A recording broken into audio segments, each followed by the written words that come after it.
Hoje a gente vai falar sobre perdas e danos. Meus amigos, afinal de contas, quando o devedor descumpre a obrigação, qual é a principal consequência? A principal consequência é a imposição da obrigação de reparar as perdas e danos, de reparar os prejuízos eventualmente sofridos pelo credor. Pegue papel e caneta, sua xícara de café e venha comigo.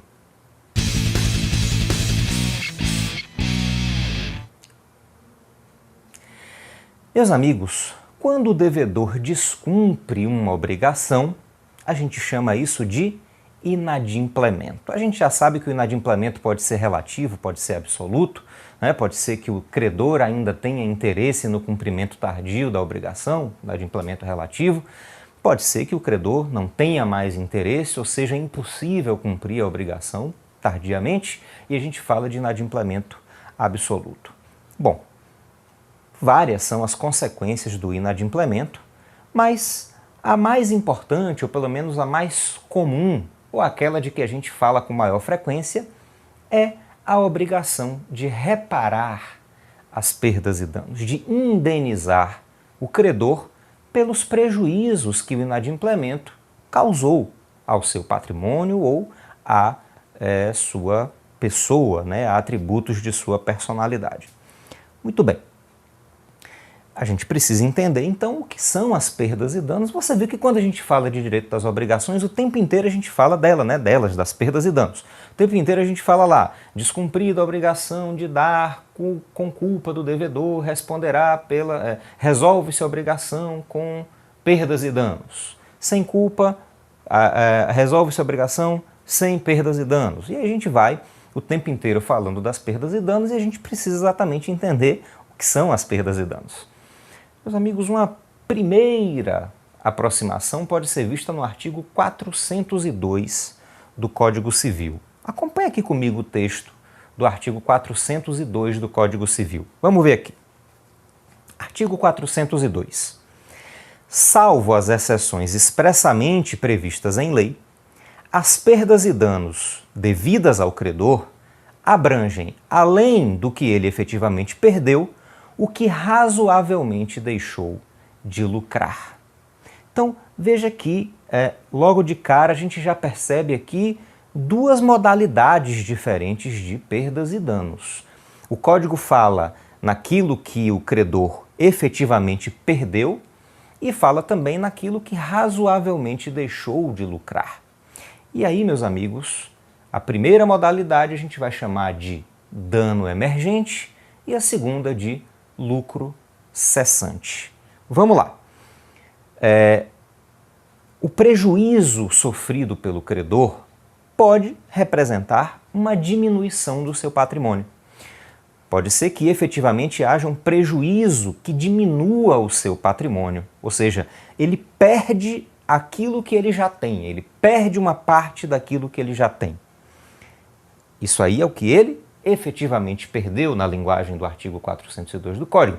Então, na verdade, aqui a gente está falando do dano emergente. Então, as perdas e danos se dividem aqui pelo 402, né? A gente vai ver que tem uma terceira modalidade também. Mas o 402 diz que as perdas e danos abrangem o que o credor efetivamente perdeu. Ou seja, aquela parte do patrimônio dele que foi diminuída em decorrência do inadimplemento, em decorrência do descumprimento da obrigação pelo devedor.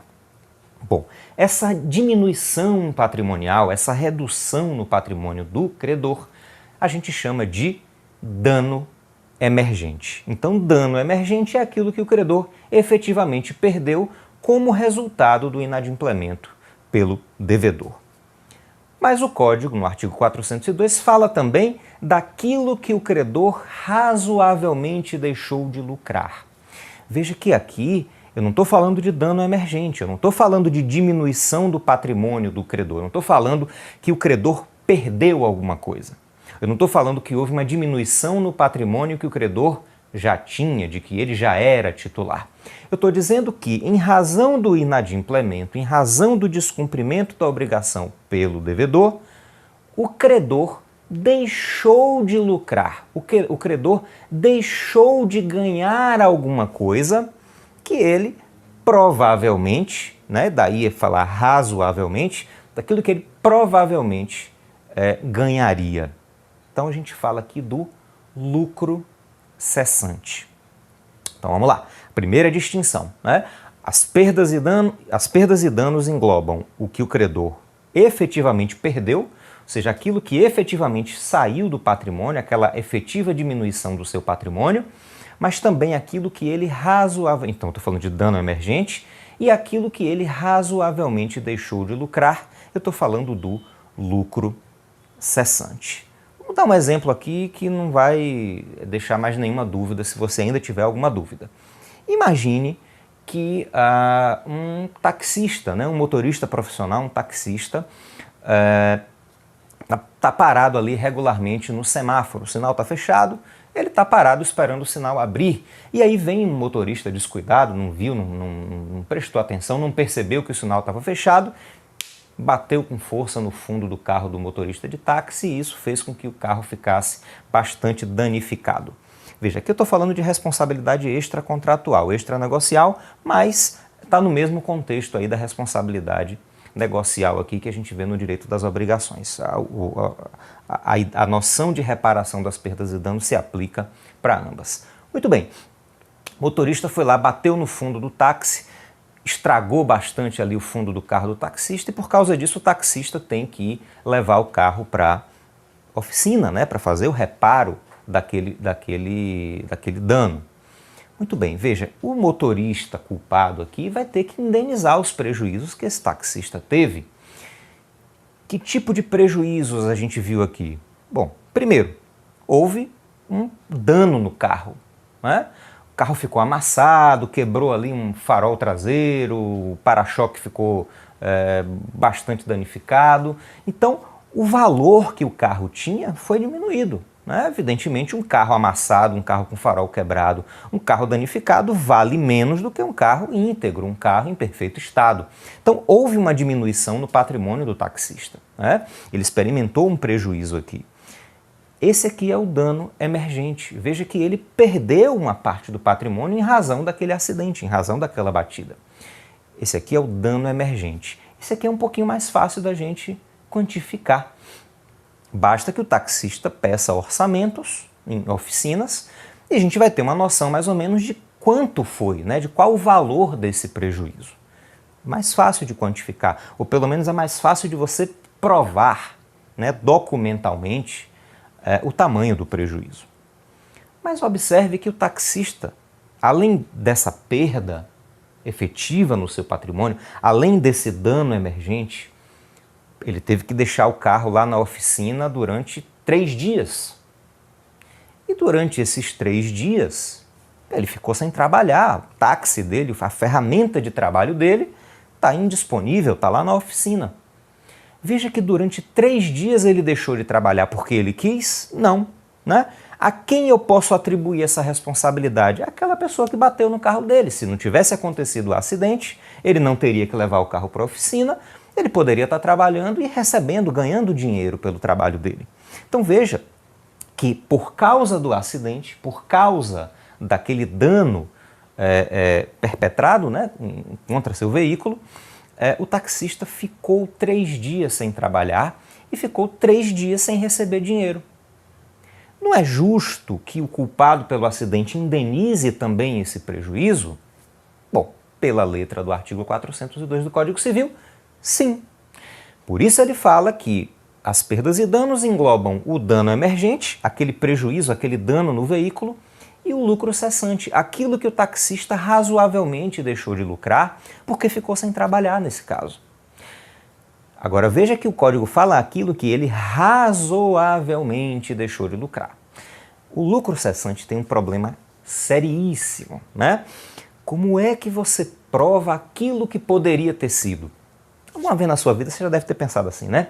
Puxa vida, como é que estaria a minha vida agora se eu tivesse feito aquilo que eu tinha vontade de fazer, ou o que poderia ter acontecido se eu não tivesse me matriculado naquela faculdade, conhecido aquela pessoa, me apaixonado e casado, como poderia, né?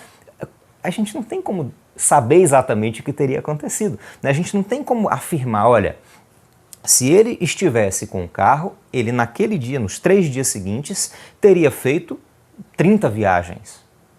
A gente não sabe, não tem como afirmar isso, né? Então eu não posso simplesmente chutar um valor. Faz sentido, né? O lucro cessante é muito difícil de você quantificar exatamente por isso. Você está fazendo, de certa forma, futurologia, né? O que teria sido, o que teria acontecido, quanto eu teria ganho, quanto eu poderia ganhar. Não é impossível, mas é muito difícil você fazer essa projeção do que poderia ter sido. Então, é muito comum no foro, né, os advogados, quando pedem indenização de lucro cessante, chutarem qualquer valor. Não faça isso não, tá? Isso é perigoso, você pode perder lá, ter uma improcedência parcial, acabar sendo condenado o seu cliente, né, a pagar aí honorários de sucumbência. Então, não chute não, seja cuidadoso. Estabeleça aquilo que razoavelmente ele poderia ter ganho. Aí você diz, o taxista ficou sem trabalhar durante 3 dias, então ele poderia ter ganho 500 mil reais, porque um milionário poderia... Não, isso não é razoável, né? Então, vamos o próprio artigo fala, por isso que coloca ali a palavra razoavelmente. Você tem que ser razoável nesse pedido. Então, como é que você pode quantificar o lucro cessante? Bom, você tem várias maneiras, né? Você pode pegar, por exemplo, uma média. Quanto é que o taxista ganha, em média, por dia de trabalho? Você faz aquela média e diz, olha, ele ganha, em média, 200 reais. Então, pronto, foram 3 dias, 200 reais por dia, 600 reais é o que você pede de lucro cessante. Mas você pode ver outras variáveis, mas veja, foi no meio da semana ele ganha menos, ó, ele teve que ficar lá com o carro no fim de semana, que é quando ele ganha mais. Então, se você tem um histórico, quanto ele ganhava por dia, se você tem essas médias históricas, esses valores registrados, você junta comprovantes daquilo e você faz aquele pedido com base, né, nesse histórico, nesses valores, nesses dados que você tem. Isso é ser razoável, né?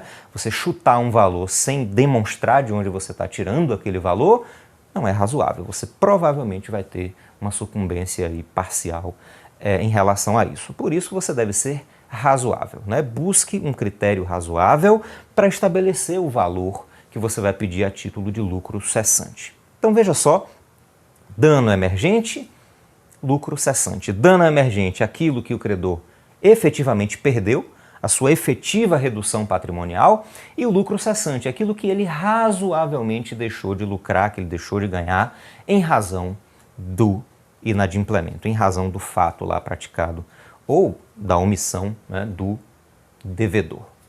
Mas, meus amigos, o artigo 402 fala apenas do dano emergente e do lucro cessante. Mas a gente tem uma terceira modalidade aí de perdas e danos, que não está aqui no artigo 402, mas está lá no artigo 186. Você se lembra que o artigo 186 é aquele que traz o conceito de ato ilícito e está na parte geral. Então, se ele está na parte geral, ele se aplica a todo tipo de relação jurídica contida na parte especial do Código. Veja só o que nos diz, só para lembrar, eu sei que você já sabe, mas só para a gente lembrar, veja o que nos diz aí o artigo 186 do Código Civil. Acompanhe comigo o texto. Artigo 186. Aquele que por ação ou omissão voluntária, negligência ou imprudência, violar direito e causar dano a outrem, ainda que exclusivamente moral, comete ato ilícito. E aí o artigo 927, já lá na parte de responsabilidade civil, vai dizer que todo mundo que pratica ato ilícito tem o dever de reparar esse dano. Meus amigos, o que é que o artigo 186 traz aqui de novo? A possibilidade de indenização do dano moral. Veja que o artigo 186 fala que causar dano a outrem, ainda que exclusivamente moral. Houve uma discussão histórica, isso vai ser objeto de um vídeo específico, mas historicamente se entendia que o dano moral não era indenizável, né? Você não tem os atributos da personalidade não tem preço, então você não tem como indenizar uma coisa que não tem como precificar. Mas a coisa foi mudando. Num segundo momento se admitia que você poderia indenizar o dano moral juntamente com o material. Então, se você tivesse um dano patrimonial, um dano moral, você aumentava um pouquinho o valor da indenização para contemplar o dano moral. E o nosso código aí de 2002, no artigo 186, já admite a possibilidade de você indenizar o dano, ainda que seja apenas moral. Ou seja, eu não preciso que haja dano patrimonial, eu não preciso de dano emergente ou lucro cessante para indenizar o dano moral. Se um determinado fato, uma determinada conduta não causar dano patrimonial, mas causar apenas dano moral, isso é passível de indenização. Então, meus amigos, veja só, quando a gente lê em conjunto o artigo 402 com o artigo 186 do Código, a gente chega à conclusão de que, na verdade, as perdas e danos contemplam danos patrimoniais e danos não patrimoniais ou extrapatrimoniais ou não econômicos, né? Os autores aí usam diferentes expressões para se referir a esse tipo de dano. Então, as perdas e danos contemplam danos patrimoniais e danos extrapatrimoniais ou não patrimoniais. Os danos patrimoniais se subdividem em dano emergente, aquilo que o credor efetivamente perdeu, e lucro cessante, aquilo que ele deixou de lucrar. E os danos extrapatrimoniais ou não patrimoniais referem-se a atributos da personalidade, ou seja, o dano moral, né? O dano moral é a violação de algum atributo da personalidade. Então, a honra, a imagem, o corpo, os atributos da personalidade de uma maneira geral, quando são violados, quando são feridos, resultam num dano moral. Dano moral, então, é de natureza extrapatrimonial. Então, meus amigos, olha só, as perdas e danos englobam danos patrimoniais, dano emergente e lucro cessante, danos extrapatrimoniais, que são os danos morais. Ok? Muito bem. O código, então, vai fazer algumas observações aí em relação à indenização, né, das perdas e danos. Veja aqui o que diz o artigo 403 do Código. Artigo 403. Ainda que a inexecução resulte de dolo do devedor, as perdas e danos só incluem os prejuízos efetivos e os lucros cessantes por efeito dela direto e imediato, sem prejuízo do disposto na lei processual. Então, veja só, esse artigo 403 está trazendo aqui uma norma interessante, porque classicamente, historicamente, a noção de reparação estava muito ligada à ideia de culpabilidade, né? Como ainda acontece no direito penal, por exemplo. No direito penal, o tamanho, a quantidade de pena deve ser proporcional à gravidade da conduta, né? Ou seja, quanto mais culpável, quanto mais reprovável for a conduta do agente, maior deve ser a pena. Pelo menos essa é a lógica do direito penal. Era assim também no direito civil. Mas, depois de uma evolução, uma mudança no pensamento, né, entende-se que o que deve servir como parâmetro de definição da indenização é a extensão do dano e não a conduta do agente, não o grau de culpabilidade da conduta do agente. Isso é assunto para responsabilidade civil, há alguns artigos específicos mais à frente do Código que tratam da responsabilidade extracontratual, extranegocial, mas a ideia é a mesma, né? Então, quando há o prejuízo, seja dano emergente, seja lucro cessante, se, por exemplo, o prejuízo total foi de 300 mil reais, o juiz não pode impor uma obrigação de indenizar 500 mil reais, dizendo eu vou acrescentar 200 mil reais pela reprovabilidade dessa conduta, porque o devedor agiu de forma desonesta. Não, né? Não é o grau de culpabilidade que deve influenciar o tamanho da indenização. A indenização deve ser pautada, deve ser medida, deve ser estabelecida a partir do efetivo prejuízo, a partir do efetivo dano. Muito bem. E aí vem o artigo 404 para trazer uma regra interessante. Diz aí o artigo 404. As perdas e danos nas obrigações de pagamento em dinheiro serão pagas com atualização monetária segundo índices oficiais regularmente estabelecidos, abrangendo juros, custas e honorários de advogados sem prejuízo da pena convencional. E aí o parágrafo único complementa. Provado que os juros da mora não cobrem o prejuízo e não havendo pena convencional, pode o juiz conceder ao credor indenização suplementar. Ou seja, se eu estou falando de uma obrigação pecuniária, de uma obrigação em dinheiro, é justo que o valor seja atualizado, né? Então, uma dívida de 50 mil reais há 10 anos não equivale a 50 mil reais hoje, né? Houve inflação nesse período, houve uma série de fatos que resultaram na desvalorização da nossa moeda. Então, o que você comprava com 50 mil reais há 10 anos atrás, você não consegue mais comprar hoje com o mesmo valor. Você precisa de um valor significativamente maior para poder comprar a mesma coisa. Então, esse valor deve ser acrescido da atualização monetária, bem como dos juros de mora, né? Os juros de mora vão ser objeto aí de um vídeo específico. Muito bem. Por fim, você deve estar se perguntando, né? Mas, então vai haver a incidência, né? Vão incidir juros sobre aquele valor. Sim, vão incidir juros sobre aquele valor. Tá, mas eu começo a contar esses juros a partir de quando? Vamos pensar aqui no exemplo? Imagine que eu tenha comprado de você uma casa. Você me vendeu uma casa. Você é o credor, então eu tenho que lhe pagar, né? A gente combinou aí 300 mil reais o valor dessa casa. Uma casa pequena, né? Casa hoje a gente compra por um valor bem maior, também depende da casa. Mas enfim, a gente combinou aí 300 mil reais. Você foi lá, passou a escritura, a gente, né, combinou que eu faria o pagamento depois, e aí chegou a data de fazer o pagamento e eu não paguei os 300 mil reais. Então o vencimento era no dia tal, eu não paguei os 300 mil reais. Você ficou aí um ano tentando me cobrar amigavelmente, 1 ano e meio mandando carta, mandando e-mail, né, ligando, cadê os 300 mil, você ficou de me pagar? Não paguei.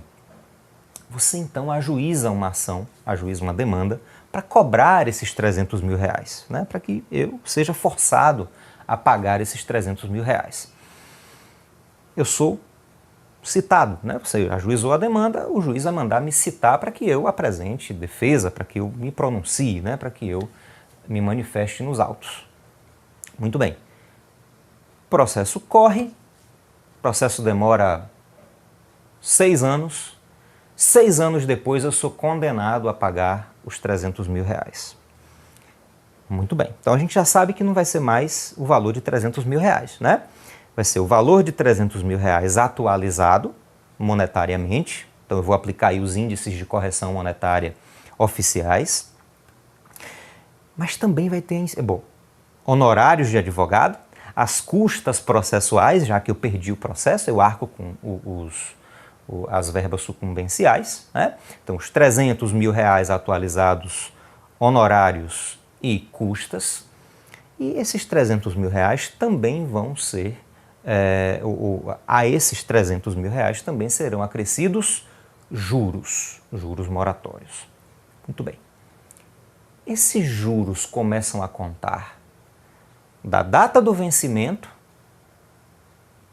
daquela data em que eu deveria pagar os 300 mil reais, eles começam a contar da data em que você ajuizou a demanda, da data em que eu fui citado ou da data da sentença. Rapaz, dependendo da resposta, o valor vai mudar significativamente. Não se aveste, não. O artigo 405 do Código nos dá essa resposta. Ele diz exatamente o seguinte. Artigo 405. Contam-se os juros de mora desde a citação inicial. Então pronto, não é a data do inadimplemento, não é a data do vencimento. Também não é a data do ajuizamento da ação, mas também não é a data da sentença ou do trânsito em julgado da decisão. A data a partir da qual começam a correr os juros é a data da citação inicial. É a data da citação para que o réu, aí, o devedor, possa compor a relação jurídica processual. Mas observe, meu amigo e minha amiga, que esse termo aí, a gente está falando aqui do artigo 405. O artigo 405 está falando das obrigações contratuais, ou seja, há um negócio jurídico, há um contrato, há uma relação jurídica entre as partes e no contexto dessa relação jurídica, no contexto dessa obrigação contratual ou dessa obrigação negocial, ocorre o inadimplemento. Bom, o artigo 405 está dentro disso aí. Então ele está dizendo que os juros correm a partir da citação inicial. Mas, e se a gente estiver falando de responsabilidade extracontratual? Aquele exemplo que eu dei do motorista de táxi. Não existia relação jurídica entre ele e a pessoa que bateu no carro dele. Não existia contrato, né? O que houve foi um acidente de trânsito. Aqui a responsabilidade não é contratual, é extracontratual. E aí, o que a gente tem, na verdade, é um termo inicial diferente. Estabelece aí o Superior Tribunal de Justiça, no seu enunciado 54, a gente chama de súmula 54, né? Súmula 54 do STJ, mas mais tecnicamente seria no enunciado 54 da súmula da jurisprudência dominante do Superior Tribunal de Justiça. Você pode continuar chamando pelo apelido súmula 54 do STJ, está estabelecido o seguinte. Acompanhe aqui comigo. Súmula 54 do STJ. Os juros moratórios fluem a partir do evento danoso em caso de responsabilidade extracontratual. Então, o que a gente tem? Se eu estiver falando de responsabilidade contratual, os juros começam a correr a partir da citação. Se eu estiver falando de responsabilidade extracontratual, os juros começam a correr desde o evento danoso, desde o dia em que aconteceu o prejuízo. Beleza? Por fim aqui, só para não ficar dúvida, a gente falou o quê? Que as perdas e danos podem ser de natureza patrimonial ou extrapatrimonial. E aí vimos que as perdas e danos de natureza patrimonial são o dano emergente e o lucro cessante, e as perdas e danos de natureza extrapatrimonial são os danos morais. Só para a gente finalizar, e se o credor for pessoa jurídica? Se o credor não for pessoa natural, não tem dúvida de que cabe indenização pelos danos patrimoniais, né? Se a pessoa jurídica teve um efetivo prejuízo, um dano emergente, esse dano tem que ser reparado. Se ela teve lucro cessante, ela deixou de ganhar, esse dano deve ser reparado. E se for um dano moral? Pessoa jurídica tem dano moral? Tem, meus amigos. Isso foi objeto de intenso debate, né, de intensa controvérsia jurisprudencial, doutrinária, enfim. Mas o próprio Código Civil, no artigo 52, já deixou isso muito claro. Acompanhe aqui comigo o texto. Artigo 52. Aplica-se às pessoas jurídicas, no que couber, a proteção dos direitos da personalidade. Bom, eu disse a você que o dano moral representa a violação de um atributo da personalidade. Então, quando eu falo de dano moral, é porque foi violado um direito da personalidade, um direito de personalidade. E o artigo 52 do Código deixa claro que aplicam-se às pessoas jurídicas, né, ou aplica-se às pessoas jurídicas a proteção dos direitos de personalidade no que couber. Por que no que couber? E aí a raiz da controvérsia era toda essa, né? A doutrina criticou muito esse artigo quando o Código foi publicado, porque diz, olha, quando eu falo de dano moral, eu estou falando de direito de personalidade, o fundamento da proteção do direito de personalidade é a proteção da dignidade da pessoa humana, né? A violação de um direito de personalidade representa a violação da dignidade do ser humano.